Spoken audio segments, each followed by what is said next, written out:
आज का ये एपिसोड शुरू करने से पहले एक छोटी सी बात।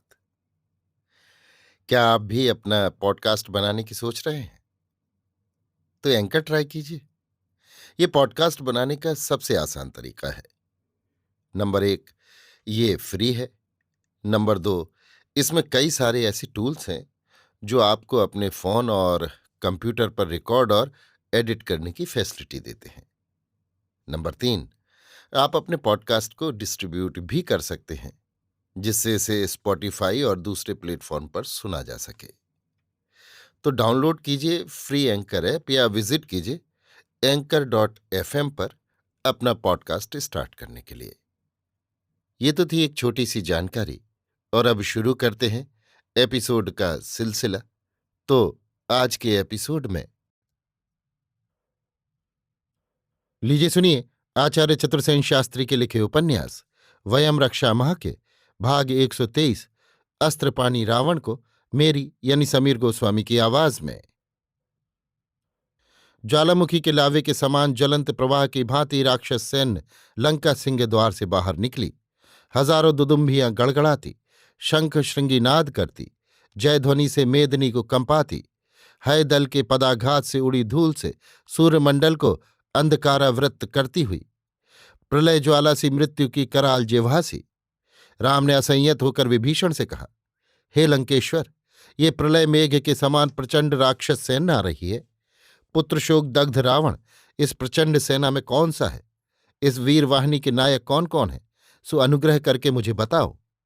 विभीषण ने कहा, राघव, कटक के आगे आगे बाल रवि के समान जो तेजस्वी पुरुष स्वर्ण खचित पर्वत के समान दिग्गज हाथी पर आ रहा है, वो धीर वीर मातुली अकंपन है, जो लंका का प्रधानमंत्री है। इसके पीछे सिंह की ध्वजा वाले रथ पर आरूढ़ नील मेघ के समान अतिरथी महोदर है। स्वर्ण के साजों से सज्जित चपल अश्व पर जो योद्धा भारी शूल लेकर चल रहा है, वो वज्र है। उसके वाम पार्श्व पर काले अश्व पर सवार त्रिशूलधारी त्रिशिरा है। मेघ के समान स्वरूप वाला विशाल हाथी पर धनुष बाण लिए कुंभ चल रहा है, और उसके पीछे स्वर्ण रथ पर जो सहस्त्रों घंटियां बजाता आ रहा है, ये अपराजेय निकुंभ महारथ है। उसके दाएं भाग में अश्व पर सवार अग्नि के समान तेजस्वी पुरुष जो धनुष बाण लिए है, नरांतक है। धनुर्धरों में अग्रगण्य और भयंकर भूतों से परावृत रत्न जटित रथारूढ़ मंत्रियों और सेनानायकों से रक्षित पर्वत के समान अचल बंदीजन वंदित, जिसके मुकुटमणि धूप में रवि रश्मि की भांति दे दीप्यमान है, और जिसके मस्तक पर चंद्रमा के समान श्वेत छत्र लगा है, वो रक्षपति महिदेव जगज्जयी रावण है। राम ने कहा, राक्षसराज रावण का तेज तो अपरिसीम है। इसकी अंग सुषमा देवताओं से भी अधिक शोभायमान है, और इसके पार्षद भी बड़े तेजस्वी प्रतीत होते हैं। कौन कहता है कि लंका वीरों से शून्य हो गई है?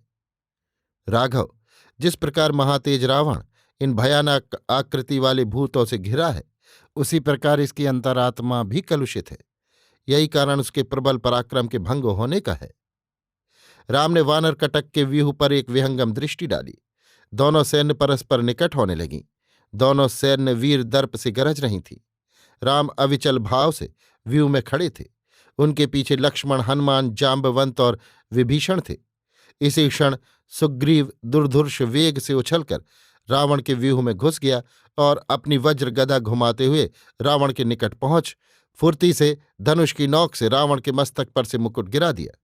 राक्षस सैन ने इस हस्त लाघव को लक्ष्य नहीं किया। सुग्रीव ने ललकार कर कहा, अरे राक्षसों के स्वामी, ये वानरों का राजा सुग्रीव तेरे मस्तक पर चरण रखकर यहां उपस्थित है। कह, क्या तू श्री राम की चरण शरण आता है? रावण ने क्रोधावेशित होकर कहा, अरे सुग्रीव ठहर, तुझे अभी अग्रीव करता हूं।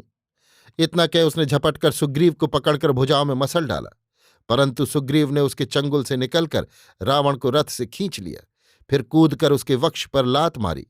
रावण ने सुग्रीव का पैर पकड़ उसे सिर से ऊपर घुमाकर दूर फेंक दिया।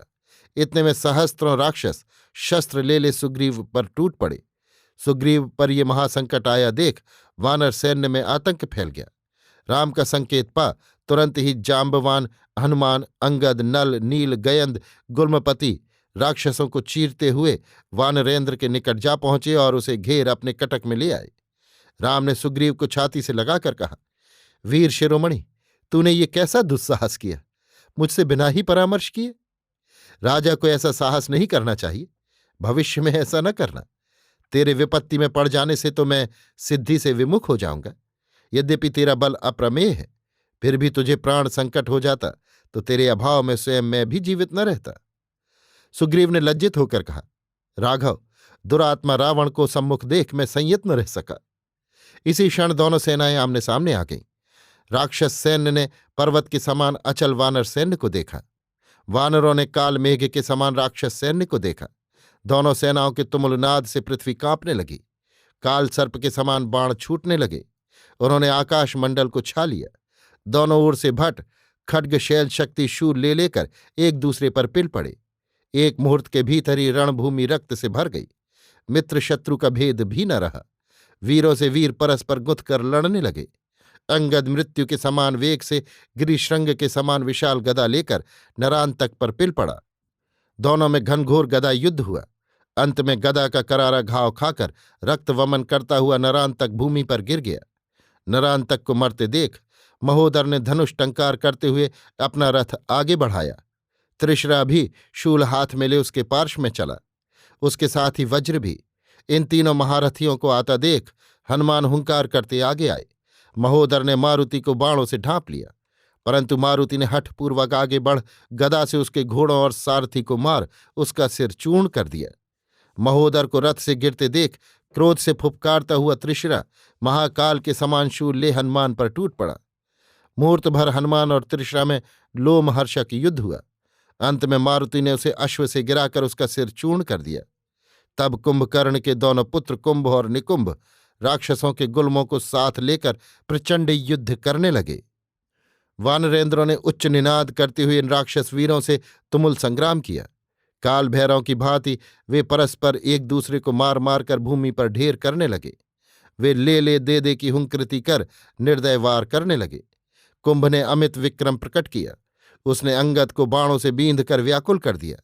तब सुग्रीव ने कनक भूषण तीक्ष्ण बाणों की वर्षा करके उसके उदर को चीर डाला। वो घोर नाद करता हुआ भूमि पर गिरकर छटपटाने लगा। निकुंभ ने भाई को इस प्रकार गिरता देखा तो वो क्रोध से जलता हुआ भयंकर विशाल परिघ लेकर सुग्रीव पर टूट पड़ा। उस भीम परिघ की मार से सुग्रीव झूमकर धरती सूंघने लगा। तब बली मारुति भयंकर सिंहनाद कर अपनी गदा घुमाते निकुंभ पर झपटे। दोनों ने एक ही काल में एक दूसरे की छाती पर गदा का प्रहार किया। निकुंभ का वर्म फट गया और उसकी छाती से खून की धार बह चली। तब मारुति ने उसे पृथ्वी पर गिराकर पैरों से रौंद डाला। इस प्रकार निकुंभ को मरते देख अकंपन ने रथ आगे बढ़ाया। ऋक्षराज जाम्बवंत ने अकंपन से विकट समर किया। दोनों महारथियों के द्वंद्व को दोनों सैन्यों के भट चकित होकर देखने लगे। सहसा ऋक्षराज ने अकंपन का सिर शिरस्त्राण सहित काट डाला। ये देख वानर गर्जना करने लगे। रामकटक में दुंदुभी बज उठी। इस हर्षनाद से अधीर रावण उदग्र हो सम्रांगण में आगे बढ़ा। अपने महारथियों का इस प्रकार विनाश होते देख रावण ने अमर्ष में भरकर सारथी से कहा, अरे, आज पुत्र इंद्रजित के हत हो जाने पर इंद्र लंका में आया है। तनिक देख तो वो किधर है, हमारा रथ वहां ले चल। सारथी ने वायुवेगी रथ आगे बढ़ाया। रावण मायास्त्रों को चलाता इंद्र के व्यूह को छिन्न भिन्न करता हुआ देवेंद्र की ओर बढ़ता चला गया। हठात कुमार कार्तिकेय ने अग्निरथ में बैठकर रावण का मार्ग रोक लिया। कुमार को सम्मुख देख रावण रथ रोक हाथ जोड़कर बोला, देवकुमार, ये दास तो भगवान रुद्र का किंकर है। देवाधिदेव ने मुझे रौद्र तेज से संपन्न किया है। आपको मैं कैसे वैरी दल के साथ देख रहा हूं। नराधम राम पर आपका इतना अनुग्रह क्यों है? छली सौमित्र ने अधर्मपूर्वक मेरे पुत्र का निरस्त्र वध कर अपने हीन कुल को कलंकित किया है। आज मैं उसी कपटी योद्धा का वध करूंगा। कृपा कर राह छोड़ दीजिए। कुमार ने हंसकर कहा, रक्षपति, आज मैं देव कार्यरत हूं, तू मुझे युद्ध करके आक्रांत कर। तब रावण ने हुंकार कर कुमार पर आग्नेयास्त्र छोड़ा। कुमार कार्तिक शरजाल में छिप गए। इंद्र ने पुकार कर कहा, हे शक्तिधर, रावण रौद्र तेज से परिपूर्ण है। देखो, मैं अभी उसका दर्प दलन करता हूं। इतना कह देवेंद्र ने सहस्त्रों गंधर्वों को रावण पर आग्नेयास्त्र वर्षा करने की आज्ञा दी। रावण ने दुर्धुर्ष वेग से दिव्यास्त्र का निवारण कर ऐरावत के मस्तक पर तोमर का प्रहार करते हुए कहा, अरे निर्लज्ज, तेरी ही कुटिलता से मेरे पुत्र का वध हुआ। अब तूने पुत्र के वध होने पर लंका में आने का साहस किया, पर आज तू मेरे हाथ से लक्ष्मण की रक्षा नहीं कर सकता। इतना कहकर क्रोध से अधीर हो अपना विकराल परशु ले रावण रथ से कूद पड़ा और उसने ऐरावत को परशु की मार से व्यथित कर दिया। ऐरावत भूमि पर गिर गया। तब इंद्र ने हाथी से कूदकर रावण पर वज्र का प्रहार किया। इसी समय मातली इंद्र का रथ ले आया। रावण भी रथ पर आरूढ़ हुआ। दोनों भयानक महास्त्रों को धनुष पर चढ़ाकर छोड़ने लगे। इसी क्षण रावण की दृष्टि दूर क्षेत्र में युद्धरत सौमित्र लक्ष्मण पर पड़ी।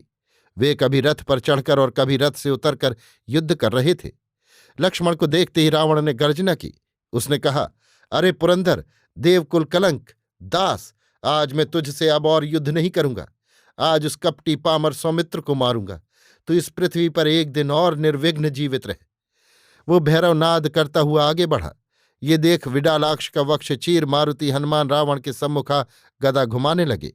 रावण ने अनवरत बाण मारुति पर छोड़कर कहा, हट रे बर्बर, मार्ग छोड़कर दूर हट। अरे पामर, पर्दारारत, लोभी, चोर, तनिक ठहर तो। हनुमान ने गदा घुमाकर रथ पर प्रहार किया। रथ चक्र भंग हो गया। इसी समय सुग्रीव भी उदग्र का वध कर वहां आ पहुंचे। रावण ने घृणा से हंसकर कहा, अरे तू अभी अपनी भ्रातृवधू तारा को फिर से विधवा करने इसी कुक्षण में मरने को यहां आ पहुंचा। ठहर, अथवा तुझे छोड़ता हूं। हट, मार्ग छोड़ दे। अभी मैं उस पतित सौमित्र को मारूंगा। अरे अधर्मी, मैं अभी तुझे मारकर मित्रवधू का उद्धार करता हूं। सुग्रीव ने वेग से शूल फेंका। साथ ही हनुमान ने गदा का वज्र प्रहार किया। रावण का रथ भंग हो गया, परंतु सारथी तुरंत दूसरा रथ ले आया। रथ पर चढ़कर रावण ने अनेक विध मंत्र सिद्ध बाणों से सुग्रीव और हनुमान को वेध डाला। सुग्रीव और हनुमान मूर्छित होकर भूमि पर गिर गए। रावण गर्जन तर्जन करता हुआ लक्ष्मण के सम्मुख चला। लक्ष्मण को दूर से ही देखकर रावण ने कहा, अरे अधम सौमित्र, इतनी देर में तू मुझे मिला।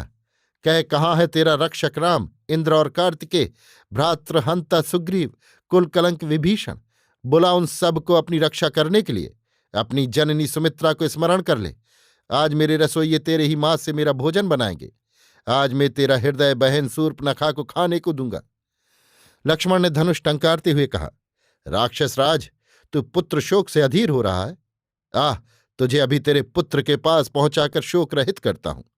इतना कह लक्ष्मण ने तीक्ष्ण शरों से रावण का शिरस्त्राण उड़ा दिया। रावण ने भी रणमत्त हो बाण छोड़े। दोनों दिव्यास्त्रों का प्रयोग करने लगे। दोनों एक दूसरे के शस्त्रों को काटते रहे।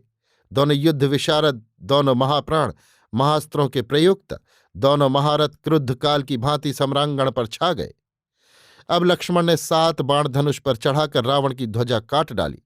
इसी समय रावण की दृष्टि विभीषण पर पड़ी। उसने तत्काल बिजली की भांति दीप्तिमती महाशक्ति उस पर फेंकी, परंतु लक्ष्मण ने उसे बीच में ही 3 बाणों से काट डाला। इस प्रकार लक्ष्मण के हाथों विभीषण की रक्षा होते देख रावण क्रोध से सर्प की भांति फुफकारने लगा। उसने कहा, अरे सौमित्र, तेरे हस्त लाघव की प्रशंसा करता हूं। तुझ में शक्तिधर कार्तिकेय से भी अधिक सामर्थ्य है, पर आज तू जीवित नहीं बच सकता। ले रे पुत्रघाती, मर। इतना कह उसने रौद्र तेज से आपूरित जाज्वल्यमान अष्टघंट भैरव ज्वलंत रौद्र शक्ति को क्रोध से कांपते हुए लक्ष्मण पर फेंका। वो शक्ति बिजली की भांति लक्ष्मण की मूर्धा में जा लगी। उसके लगते ही लक्ष्मण कटे हुए वृक्ष की भांति झूमते हुए रथ से भूमि पर जा गिरे। वानर सैन्य हाहाकार करने लगी। यूथ के वानर योद्धाओं ने लक्ष्मण के शरीर को घेर लिया। राम ने दूर से लक्ष्मण को गिरते देखा तो धनुष फेंक हा सुमित्र कहते हुए दौड़ पड़े। रावण बादलों की भांति गर्जना करता हुआ विजय दुंदुभी से देवों और दिशाओं को कंपायमान करता हुआ लंका को लौट गया। अभी आप सुन रहे थे आचार्य चतुर्सेन शास्त्री के लिखे उपन्यास वयम रक्षामः का भाग 123 अस्त्रपाणी रावण, मेरी यानी समीर गोस्वामी की आवाज में।